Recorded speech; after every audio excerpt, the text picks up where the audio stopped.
Hi అండి, welcome to అమ్ముక్యూ channel. Today recipe వచ్చేసి కాకరకాయ tomato curry. Very healthy recipe అండి. సో తప్పకుండా ట్రై చేయండి ఫ్రెండ్స్.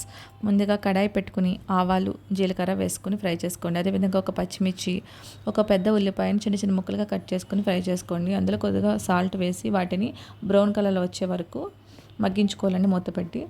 సో ఉల్లిపాయ ముక్కలు బాగా మగ్గిన తర్వాత అందులో మనం కట్ చేసుకున్నటువంటి కాకరకాయ ముక్కలు వేసుకుని వాటిని కూడా ఒక హై ఫ్లేమ్లో పెట్టి 2 నిమిషాలు ఫ్రై చేసుకుని అందులో కొద్దిగా పసుపు వేసి ముక్క అనేది మగ్గే వరకు మూత పెట్టి ఒక 5 నిమిషాల పాటు మగ్గించుకోవాలండి. ఓకేనండి.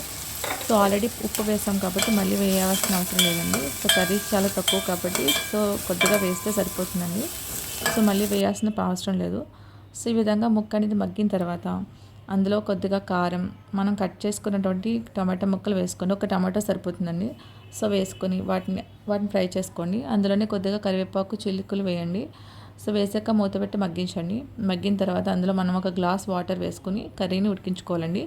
ఒక హై ఫ్లేమ్లో పెట్టి కర్రీ అనేది ఉడికించుకోవాలండి మూత పెట్టి.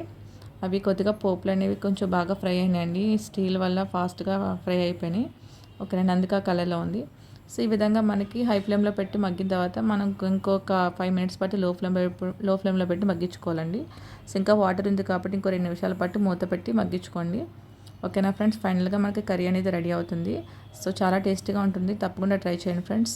Very healthy recipe. వీడియో నచ్చితే లైక్ చేయండి, షేర్ చేయండి, సబ్స్క్రైబ్ చేసుకోండి ఫ్రెండ్స్. Thank you.